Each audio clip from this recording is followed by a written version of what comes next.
چطور چندین سال دوستی ما به خیانت تبدیل شد؟ گوش کنید داستان زندگی من رو.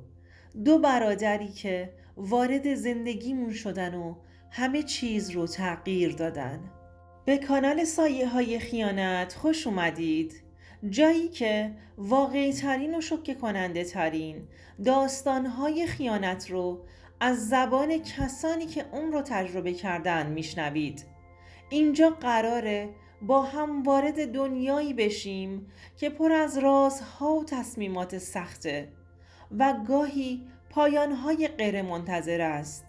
اگر شما هم به شنیدن داستانهای واقعی و پر از هیجان علاقه دارید، حتما کانالم رو سابسکرایب کنید تا هیچ کدوم از این داستانها رو از دست ندید. لایک و کامنت هاتون هم به من کمک میکنه تا بتونم داستانهای بیشتری رو براتون بیارم. منتظر نظرات و تجربه های شما هم هستم. بریم با هم این داستان زیبا رو مرور کنیم و از تجربیاتش پند بگیریم. اسم من ترانه است و این داستان زندگی منه. از همون بچگی توی یه خانواده معمولی مثل خیلی از شماها بزرگ شدم. همه چیز آروم و عادی بود. نه پولدار بودیم نه فقیر. زندگی یه جریان یه نواخت داشت. اما توی اون جریان یه نواخت یه چیز بود که همیشه خاصش میکرد. من یه دوست صمیمی داشتم به اسم نیلوفر. نیلوفر برام مثل خواهر بود. از همون کلاس اول دبستان تا آخر دبیرستان همه جا کنار هم بودیم. هر جا می رفتم نیلوفر با هم بود و هر تصمیمی که می گرفتیم با هم می گرفتیم. حتی موقع انتخاب رشته دانشگاهی، با اینکه من علاقم به ادبیات بود و اون میخواست بره روانشناسی، باز هم رشته ای رو انتخاب کردیم که دانشکده هاش کنار هم باشه. زندگی ما مثل هر دوستی عمیق دیگه‌ای پر از خنده، شوخی و گاهی دعواهای کوچیک بود. ولی هیچ وقت فکر نمی کردم همون کسی که برام از همه دنیا عزیزتره یه روز میتونه زندگیمو از هم بپاشه. اون روز رو هیچ وقت از یادم نمیره و فراموش نمی کنم. یه روز بهاری بود و وقتی امتحانهای دانشگاه تموم شده بود، من و نیلوفر تصمیم گرفتیم بریم یه کافه جدید که تازه باز شده بود تو مرکز شهر. من و نیلوفر نشستیم و برای آیندمون حرف می زدیم که 2 پسر وارد کافه شدند. 2 پسر دوقلو که برادر هم بودند. قد بلند و خوشتیپ و خنده‌رو. نیلوفر سریع گفت ترانه نگاه کن چقدر شبیه همن. اینا دوقلو نیستن؟ منم که همیشه تو این چیزها بی توجه بودم خندیدم و گفتم آره انگار خدا یه نفر رو کپی کرده. اونا با خنده هاشون دل هر کسی رو می بردند. نیلوفر زودتر از من عاشق شد. به هم گفت اون پسرا رو ببین انگار خدا برای ما فرستاده. کاش یکیشون مال من بشه و یکیشون مال تو. خندیدم ولی انگار دنیا داشت همینو برامون میخواست. چند دقیقه بعد یکی از اون پسرا جلو اومد و گفت میتونیم کنارتون بشینیم؟ همه جا پره. و همون شد که آشنایی ما با آرش و آرمان شروع شد. نیلوفر از همون لحظه اول عاشق آرمان شد و من هم راستش اولش آرش برام چیزی جز یه دوست نبود. اما بعد از چند بار دیدار تصادفی یا شاید هم غیر تصادفی بالاخره با مهربونی‌هاش دل منو برد و بالاخره هم باهاشون دوست شدیم. آرش سهم من شد و آرمان هم سهم نیلوفر. باورتون نمیشه که چه رابطه ای داشتیم. 4 نفری یک گروه جدا نشدنی بودیم.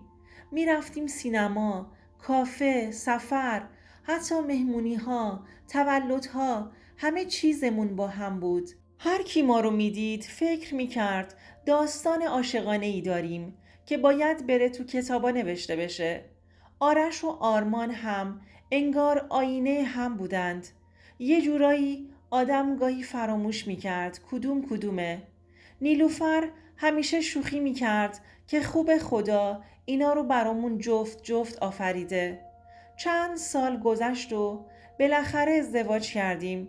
نیلوفر با آرمان و من با آرش. زندگیمون عالی به نظر می رسید. فکر می کردم دیگه خوشبخت ترین زن دنیا هستم. ولی نمیدونستم این خوشبختی قرار نیست زیاد دووم بیاره. همین عالی بودن زندگی بیش از حد باید زودتر به من هشدار میداد. بعد از چند ماه بعد از ازدواجمون ارتباطمون با نیلوفر و آرمان بیشتر شد. از صبح تا شب خونه همدیگه بودیم. تعطیلات، تولدها، مهمونیها، همه جا با هم بودیم. ولی کم کم یه چیزایی عجیب شد. نیلوفر یه جورایی عجیبتر شده بود. می دیدم نیلوفر بیشتر از قبل با آرش صمیمی شده. همیشه برای کمک گرفتن، سوال پرسیدن یا حتی نظر دادن در مورد چیزای کوچیک به آرش پیام میداد یا زنگ میزد. بیشتر از قبل به شوخی‌های آرش میخندید. بیشتر از من میخواست بهش کمک کنه. حتی گاهی وقتی آرش دیر میومد خونه، نیلوفر میگفت شاید کار داشته، زیاد سخت نگیر. اولش فکر کردم چیزی نیست. فکر کردم حساس شدم. میگفتم برادر دوقلو هستند. شاید این صمیمیت عادیه. به خودم میگفتم ترانه الکی به خودت تلقین نکن. نیلوفر دوستته، خواهرته. ولی انگار قلبم چیز دیگه ای میگفت. ولی بعد دیدم آرش هم داره اخلاقش عوض میشه. کم کم دیر میومد خونه. گوشیش رو قفل میکرد و وقتی حرف از نیلوفر میشد یه جورایی میشد که نمیتونستم بفهمم. یه روز نیلوفر اومد خونمون و گفت ترانه میدونی چقدر خوشبختم که تو دوستمی و هم جاریمی. تو بهترین آدمی هستی که من میشناسم. اون لحظه دلم گرفت ولی نمیدونستم چرا. شاید قلبم از قبل بو برده بود. یه شب وقتی که آرش خواب بود گوشیش رو برداشتم و قفلش رو باز کردم. دلم مثل طبل میکوبید. حس میکردم دارم چیزی رو میفهمم که اصلاً آمادگیش رو ندارم. ولی چیزی که دیدم تمام دنیا رو روی سرم خراب کرد. وقتی پیام‌های بین آرش و نیلوفر رو دیدم انگار یه بمب توی دلم منفجر شد. متن‌هایی که پر از کلمات عاشقانه بین آرش و نیلوفر بود. خدا میدونه که چند وقت این رابطه رو داشتند. قرارهایی که قبل از ازدواجمون داشتند. با خوندن پیام‌هاشون فهمیدم حتی قبل از ازدواجمون این رابطه شروع شده بود. از خونه زدم بیرون و ساعت 3 نصف شب بود. رفتم تو ماشین و شروع کردم به گریه کردن. یه زنگ زدم به نیلوفر، نمیدونم چرا. ولی فقط میخواستم بدونم چرا این کارو با هم کرده. جواب داد ولی چیزی نگفت. فقط گریه کرد و گوشی رو قطع کرد. صبح که برگشتم خونه آرش بیدار بود. با یه دنیا شرم و عذرخواهی بهم گفت ترانه میدونم پیام ها رو دیدی ولی بذار توضیح بدم. من اشتباه کردم. دیگه حرفاشو نشنیدم. نمیخواستم که بشنوم. وسایل هام رو جمع کردم و اون روز رفتم و دیگه هیچ وقت بر نگشتم.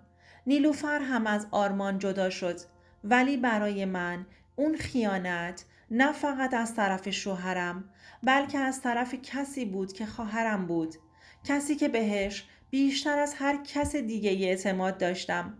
طلاق گرفتم ولی زخم این خیانت هنوز با منه.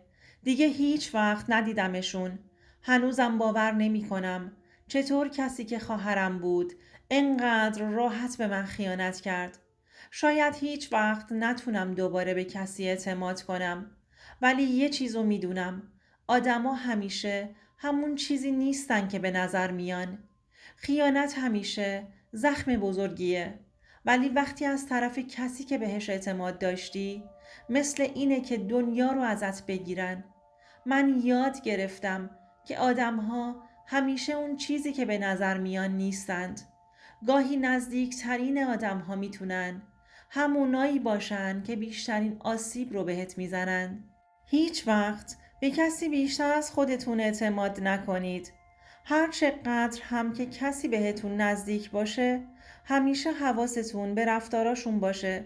چون گاهی اوقات وقتی چشماتون رو باز میکنید، میبینید که خیلی دیر شده.